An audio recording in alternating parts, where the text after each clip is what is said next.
Ito, ang latest weather update. Alamin ang pinakasariwang ulat panahon ngayon dito sa Information TV Educational Channel.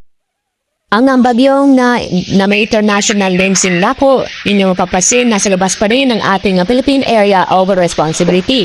Napakalayo sa ating bansa, saan ang layo nito ay more than 2,500 kilometers silangan ng Visayas. Isa siyang super typhoon na kung saan ang lakas ng hangin malapit sa gitna nito ay umaabot sa 205 kilometers per hour. Inaasahan itong kikilos, Jalarian, ngayon west-northwestward at inaasahan itong hindi papasok o mababang tsansa na pumasok sa ating Philippine Area of Responsibility.